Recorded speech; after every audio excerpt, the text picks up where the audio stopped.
Let's start by hearing from someone who started shaping the future of learning when she was just 21 years old, and over the course of her life has built a network of 61 decentralized local organizations that today spans the globe and 6 continents.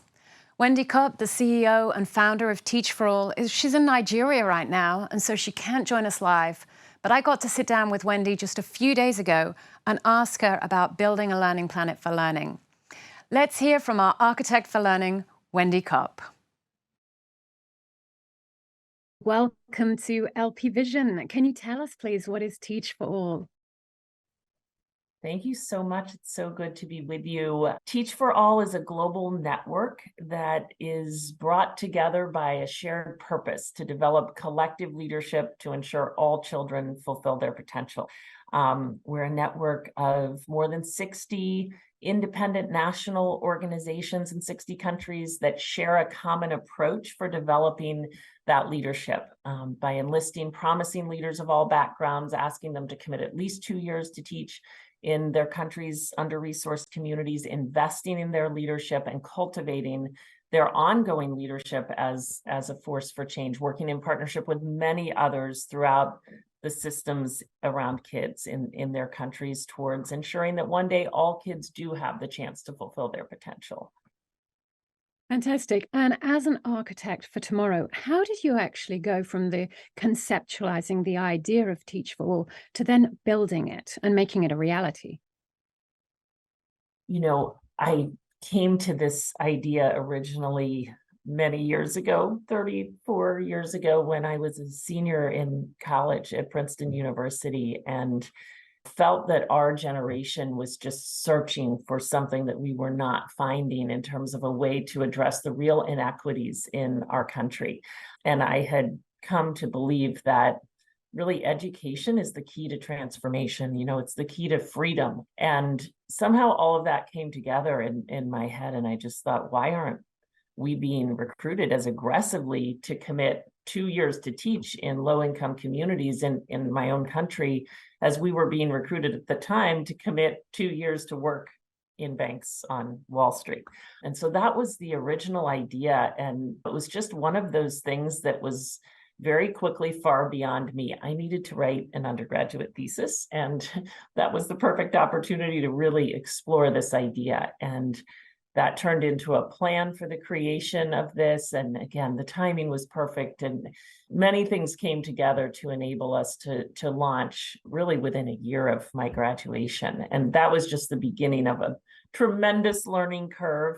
I had my head down and was really fully focused on building Teach for America, you know, focused on my own country, on the massive inequities here. I wasn't thinking about the rest of the world until I started meeting people all over the world, maybe 15 years into this journey, who were just determined that something similar needed to happen in their countries. And that is what ultimately led, about a little more than 15 years ago, to the launch of Teach for All as this network of locally led organizations, all sharing that kind of common purpose. So you went from this idea, really, a sort of a flash idea, through to inspiration, the building locally, as you said, or rather nationally in the US, and now internationally. Now it's actually a decentralized network, if I've understood correctly. It's not managed in one place, it's all decentralized. What impact are you seeing through what you've built and what you've achieved through Teach for America and now Teach for All? Well, I think what we're seeing all over the world is that each of these organizations, from Teach for India to Teach for Nigeria to Ensina Brazil to many, many others, are enlisting their countries, some of their most promising graduates from all different academic majors who have so many different career choices, to say, okay, I'm going to put my energy into working towards ensuring that the kids in our country, all of them, have the chances they deserve. And what we've seen is that that does generate really measurable, important impact, academic impact and non-academic impact for kids. What we've also seen is that that experience is transformational for the teachers themselves. They come to believe all the more in the potential of the students and families they're working with. They come to believe more in their own potential to make a difference. They come to deeply understand the nature of the educational inequities in their country. And in essence, they become more of the leaders we need. And they end up devoting their lives to this. More than 75% of the folks who come in unsuspectingly committing just 2 years never leave the work. And they're working at every level of education systems, policy. They're working inside the system and also outside the system as social innovators and advocates pushing for change.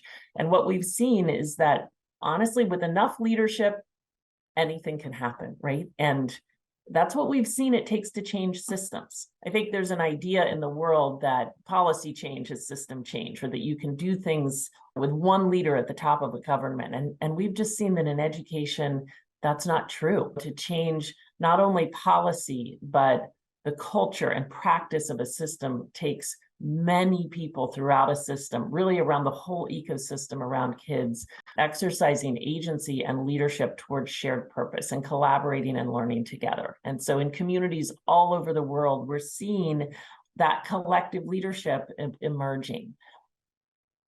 Wendy, you've told us how everything that you've created, the impact and the transformation, the change that this has brought about for the students, for the teachers, for everyone involved in your organization. I want to ask you about what it's changed for you, the impact for you. What have you learned through this journey? And as an architect for tomorrow, what keeps you motivated? And what advice would you give to others out there that are looking to build systemic change as you've done and to create a learning planet?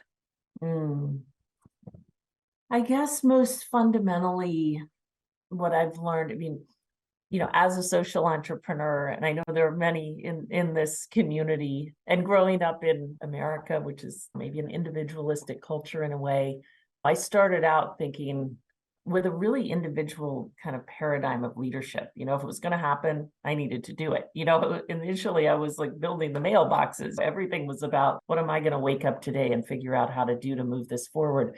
I think what I've learned over time is I've just gained such a deep appreciation for the importance of what we call collective leadership. Ultimately, to really get where we're trying to go, it will take many people and a very diverse group of people, especially people who have experienced the inequities we're working to address, working in partnership with allies who have a lot more privilege, people working really throughout the whole ecosystem around kids, who are collaborating and learning together and who have shared purpose. That is really the fundamental lesson of this work for me, is that no one thing will solve this problem. It will take many changes, which means it will take many diverse people working together over time. And what we've seen is that kind of collective leadership doesn't magically materialize, but that it is possible to intentionally develop it. And so that's really what drives me every day. This is not a quick fix. It is a long game. But what I've seen is that over time, if we keep putting one foot in front of the other in pursuit of that mission, essentially developing collective leadership to ensure all kids fulfill their potential, ultimately we can create a lot of progress. And talking about that, the creation and the progress, what is it that the collective leadership yourself and your colleagues at Teach for All are now building? I know that the work never stops. So what are you building next?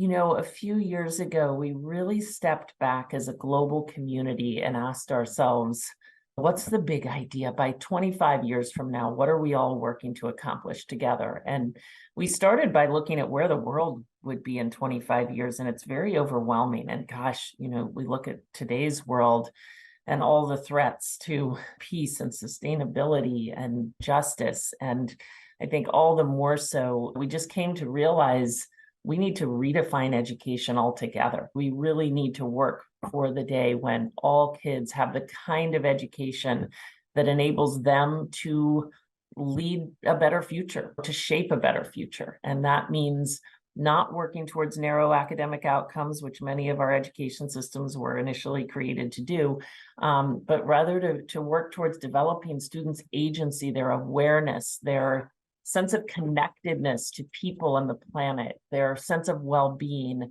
and their problem solving and critical thinking skills. So that's what we're working towards today, collectively, to build the leadership necessary to transform the systems around kids so that they can shape a better future for themselves and for all of us. Wendy, it's absolutely fantastic to have you with us here on LP Vision. Thank you very much for taking the time. It's been fascinating hearing about your journey as an architect for tomorrow and also what you're building for the future. We wish you and all of your colleagues all the best. Thank you so much. Thank you so much.